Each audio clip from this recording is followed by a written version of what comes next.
गजा में आज जो कुछ भी चल रहा है इसने ना सिर्फ वर्ल्ड पॉलिटिक्स और बड़े बड़े सो कॉल्ड तरक्की याफ्ता मुल्कों के लीडर्स जो कि इंसानी हकूक के अलम बरदार बने हुए थे इनको एक्सपोज कर दिया है कि असल में वो कितने बड़े मुनाफिक हैं, खास तौर पर जब बात मुसलमानों के इंसानी हकूक की हो तो। We stand with Israel. We will fully support the Israelis in their mission to ensure that Hamas is decimated. The United Kingdom stands with Israel again. We stand with Israel. इसके अलावा बड़े बड़े सेलिब्रिटीज जिनको लोग सुनते, देखते और follow करते हैं, वो कौन लोग हैं जिनके सीने में वाकई इंसानियत के लिए दर्द, तकलीफ और एहसास है, जो वाकई में आज सुपर हीरो कहलाए जाने के लायक हैं, और कौन सा बिकाऊ माल है जिनको सिर्फ अपने स्टेटस, पैसे और शोहरत से आगे कुछ भी नजर नहीं आता। पिछली वीडियो के अंदर हमने हॉलीवुड एक्टर मार्क रफेलो यानी हल्क की मिसाल दी थी कि किस तरह से इंटरनेशनल मीडिया पर इन्होंने पूरी वेस्ट को शीशा दिखाया और इनसे कहा कि तुम वही लोग हो जो कि जालिम का हाथ नहीं रोक रहे हो, तुम वही लोग हो जिनकी वजह से गजा के अंदर नस्ल कुशी अभी तक खत्म नहीं हो पा रही। Don't let Gaza starve. Speak up. Don't stop until there's a just and lasting peace. Yes, we must stop this. क्योंकि ये कोई कुदरती आफत नहीं है बल्कि खुद से पैदा करदा इंसानी बुरान है, खुदा के लिए कुछ करो। और इसी तरह से हॉलीवुड एक्टर जॉन क्यूजिक की मिसाल भी दी थी कि वो भी जहां पर मौका मिले गजा के लिए गैर मुस्लिम होकर भी आवाज उठाते हैं, और इसी वजह से इन्हें हॉलीवुड इंडस्ट्री के अंदर शैडो बैन का भी सामना करना पड़ रहा है। पर अब हालिया दिनों के अंदर कुछ ऐसे मजीद हीरोज भी सामने आए हैं जिनको अभी तक हम विलन समझते थे, लेकिन असल जिंदगी के अंदर वो हीरो निकले। இஸ்ரேல் மட்டும் காரணம் இல்ல, அதுக்கு துணையா இருக்கிற அமெரிக்காவும் காரணம், அதுக்கு மௌனமா இருக்கிற மோடியும் காரணம்। पहली मिसाल है बॉलीवुड के मशहूर एक्टर की जिनको आप ज्यादातर गुंडे, विलन या फिर नेगेटिव रोल्स के अंदर ही देखते होंगे। चीटिंग करता है तू, चीटिंग चीटिंग चीटिंग करता है तू, कनी मेरी जान सोना नहीं। और इनका नाम है प्रकाश राज। अब वैसे तो ये 60 साल के हो चुके हैं और इनकी लुक्स भी कुछ ऐसी लगती हैं कि इन पर नेगेटिव कैरेक्टर सूट भी करता है, इसलिए इनको हर कैरेक्टर के अंदर देखने पर इसी तरह की नेगेटिव वाइब्स आती हैं। लेकिन आपको बताता चलूं कि भारतीय फिल्म्स का ये विलन हकीकत के अंदर रियल लाइफ का हीरो है, क्योंकि इन्होंने बिना अपने कैरियर की परवाह किए, अपने मजहब की परवाह किए बगैर और अपनी हुकूमत की पॉलिसीज की परवाह किए बगैर इसराइल पर इस तरह से चढ़ाई की कि अपने ही घर के अंदर खड़े होकर गजा के लोगों का साथ इस तरह से दिया कि सीधा कहा कि नरेंद्र मोदी भी इस नस्ल कुशी का हिस्सेदार है जो कि इस जालिम को सपोर्ट कर रहा है। और ये बहुत बड़ी बात है। आप इमेजिन करें कि एक हिंदू एक्सट्रीमिस्ट सोसाइटी के अंदर खड़े होकर जो कि मुसलमानों का वजूद ही खत्म करना चाहती है, अपने मुल्क की पॉलिसी के खिलाफ जाकर ऐसा बयान देना कितनी जुर्रत और हिम्मत का काम है। सलाम है इस इंसान को, क्योंकि इंसानियत इसको हमेशा एक हीरो के तौर पर याद रखेगी। You can't take sides. There is no point in taking sides. You just give them their land. That's it. Just give them their land. Their dignity. How they will survive is none of your business. 19 सितंबर 2025 को चेन्नई के अंदर फ़लस्तीन में Israeli जारियत के खिलाफ एक बड़े एहतजाजी मार्च और अवामी इज्तिमा को ऑर्गेनाइज किया गया था, जिसके अंदर भारतीय रियासत तमिलनाडु की मुख्तलिफ सियासी जमातें और सोशल वर्कर्स भी इसके अंदर शामिल थे। और इसी अवामी एहतजाज के अंदर मशहूर भारतीय अदाकार सीता राज, प्रकाश राज के अलावा फिल्म डायरेक्टर वेट्रीमान और कई मशहूर सेलिब्रिटीज ने भी हिस्सा लिया था। और इसी हजूम से खिताब करते हुए प्रकाश राज ने कहा था कि ये लोगों का हजूम इन लोगों का प्लेटफॉर्म है जो कि इंसानियत के लिए आवाज़ उठा रहे हैं। अगर नाइंसाफ़ी के खिलाफ बोलना सियासत कहलाता है तो हाँ, ये सियासत है और हम बोलेंगे।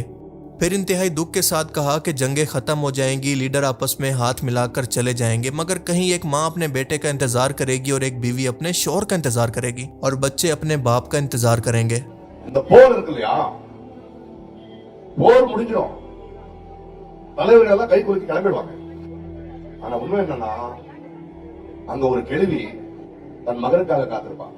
आज फ़लस्तीन के अंदर जो नाइंसाफ़ी हो रही है वो सिर्फ इसराइल की नहीं बल्कि अमेरिका की भी वजह से हो रहा है, और मोदी की खामोशी भी इसमें बराबर की शरीक है।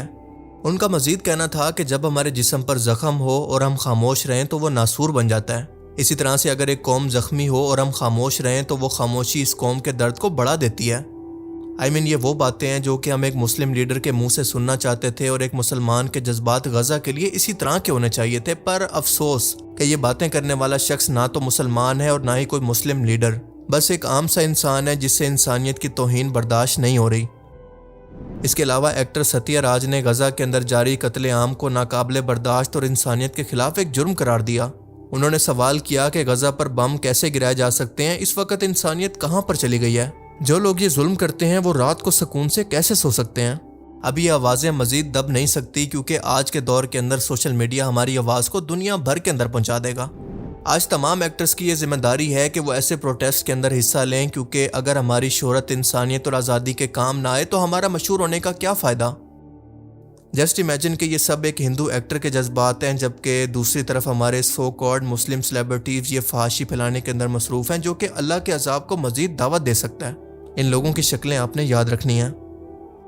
इसके बाद मशहूर फिल्म डायरेक्टर वेट्री मारान, जिसने अभी तक कोई एक भी फ्लॉप फिल्म नहीं बनाई, इसने फ़लस्तीन के अंदर जारी जारियत को एक प्लान नस्लकुशी कहा और कहा कि गजा के अंदर बमबारी सिर्फ रिहायशी इलाकों पर नहीं हो रही बल्कि स्कूलों और अस्पतालों को भी निशाना बनाया जा रहा है। यहाँ तक कि जैतून के दरख्त जो कि वहाँ के आम लोगों के रोज़गार का जरिया थे, इनको भी तबाह किया जा रहा है। और ये लोग खुद को कैसे इंसान कह सकते हैं। और बिल्कुल इसी तरह से गैर मुस्लिम और गैर मुस्लिम मुल्क होकर कोलंबियन मुल्क के सदर गुस्तावो पेट्रो ने जिस तरह से गजा का साथ दिया है, इस बंदे को असल में निशाने जुर्रत देना चाहिए था।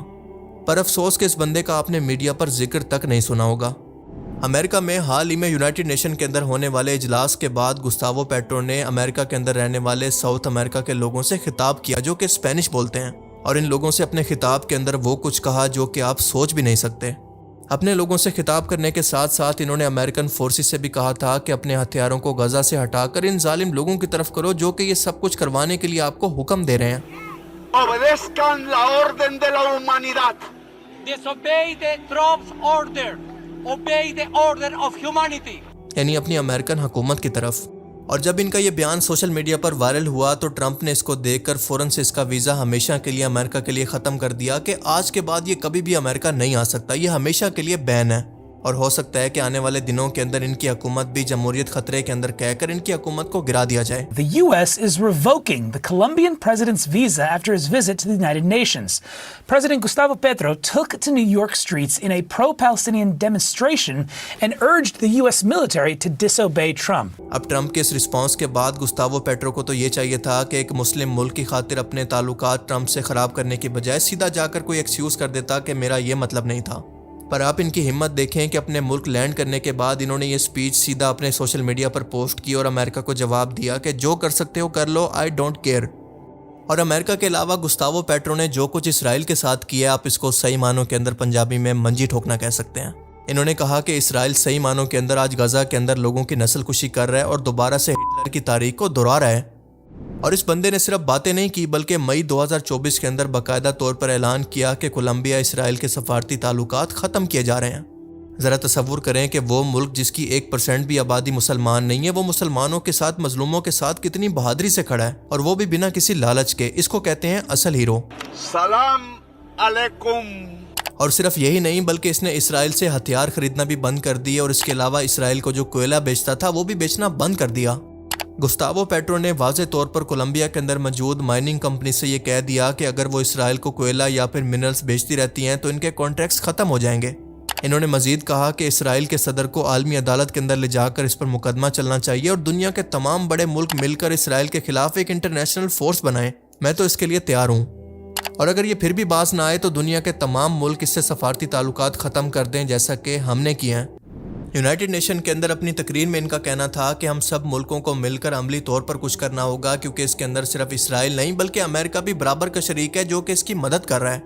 और अगर खुदा न खास्ता फ़लस्तीन ख़त्म हुआ तो इंसानियत को भी ख़त्म समझें, क्योंकि फिर कभी भी कोई किसी मजलूम के साथ खड़ा नहीं होगा। अल्लाह ताला से दुआ है कि वो इनको दुनिया और आखिरत दोनों के अंदर जज़ाए खैर अता फरमाए। दोस्तों, जो लोग पर्दे के पीछे रहकर करप्शन, मफादात और स्टेटस को बचाने के लिए इंसानी जानों का सौदा करते हैं, गजा के मामले की वजह से आज इनका चेहरा बेनकाब हो चुका है, क्योंकि खामोशी भी एक ऑप्शन है लेकिन बुज़दिल और मफाद परस्त लोगों के लिए।